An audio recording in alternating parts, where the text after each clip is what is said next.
Good morning, friends. Today we have learned the new chapter of Science and Technology, part first. The name of this chapter is Periodic Classification of Elements. We know the elements. What is mean by elements? मूलद्रव्य म्हणजे काय हे आपल्याला सर्वांना माहिती आहे. तर त्याचं क्लासिफिकेशन करायचं आहे आपल्याला. का करायचं आहे?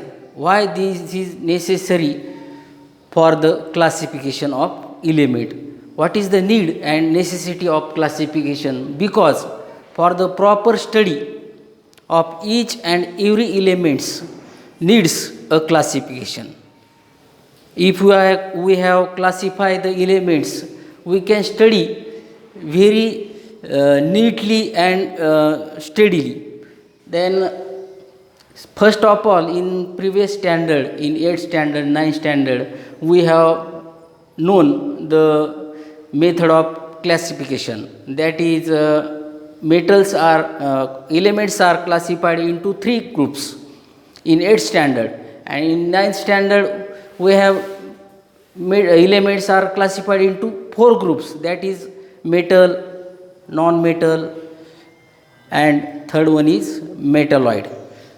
In this chapter, the latest method of classification is invented by various scientists.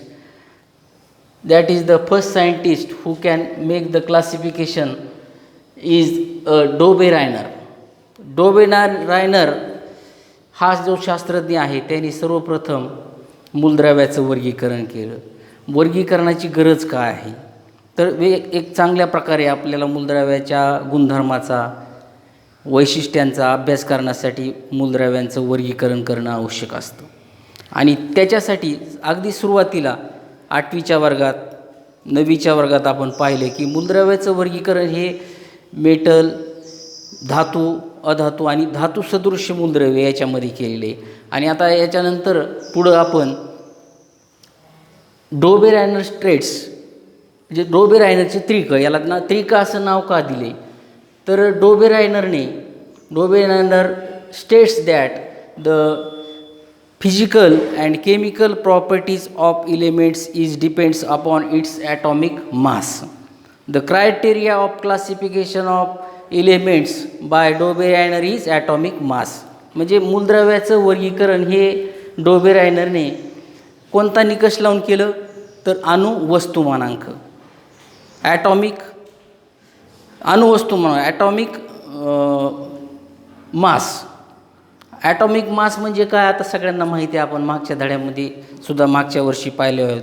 Number of protons and neutrons present in the nucleus of atom is called as a atomic mass. Atomic mass म्हणजे अणूच्या केंद्रकामध्ये कोणत्याही मूलद्रव्याच्या असलेल्या इलेक्ट्रॉनची आणि प्रोटॉनची आणि न्यूट्रॉनची संख्या म्हणजे काय? त्याचं ॲटॉमिक मास. तर डोबेरायनरने ॲटॉमिक मासच्या बेसवर मूलद्रव्याचं क्लासिफिकेशन केलं आणि ते 3-3च्या गटामध्ये केलं. The Dobereiner can arrange the elements into the ascending order of their atomic mass. म्हणजे अणुवस्तुमानांकाच्या चढत्या क्रमाने सारखे गुणधर्म असलेल्या मूलद्रव्यांची मांडणी त्यांनी कशा केली? 3-3च्या गटामध्ये केली. आणि त्यावेळेस त्याला काय आढळलं? तर मधल्या मूलद्रव्याचा जो अणुवस्तुमानांक आहे तो अन्य 2 मूलद्रव्याच्या अणुवस्तुमानांकाच्या सरासरी इतका आढळला. म्हणजे काय? तर the atomic mass of middle element in the triad is the average of other 2 elements in the triad. The 3 groups of elements is known as triads. The group of 3 elements which have similar properties and arranged into the ascending order of their atomic mass is called as triad. In this way, Döbereiner can place known elements at that time into the triads.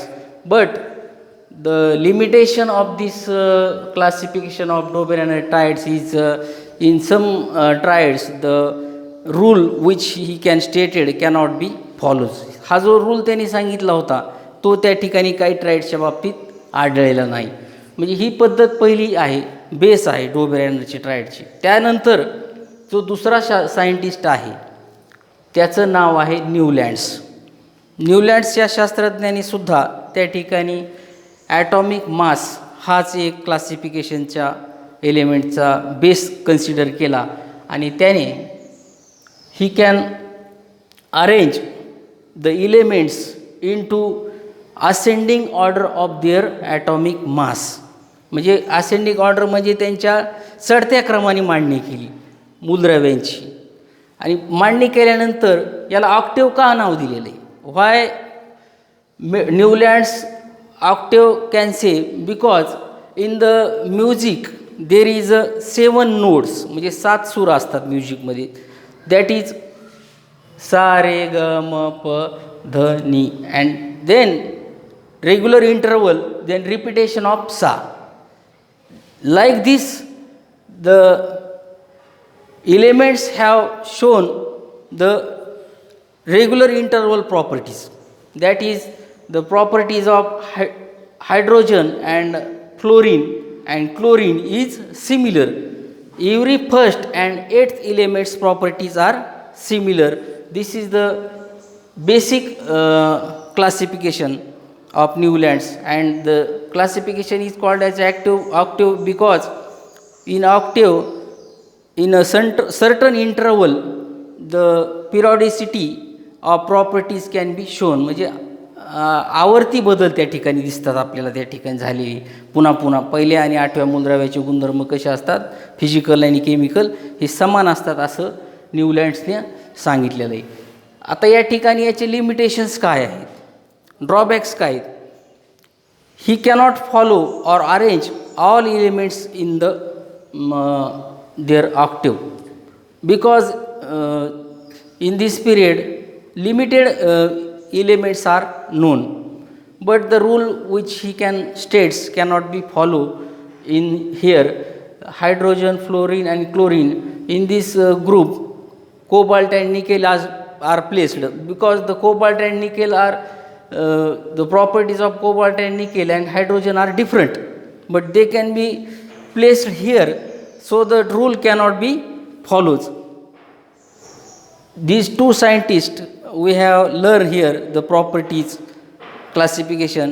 Next day we have learned the Mendeleev's periodic table.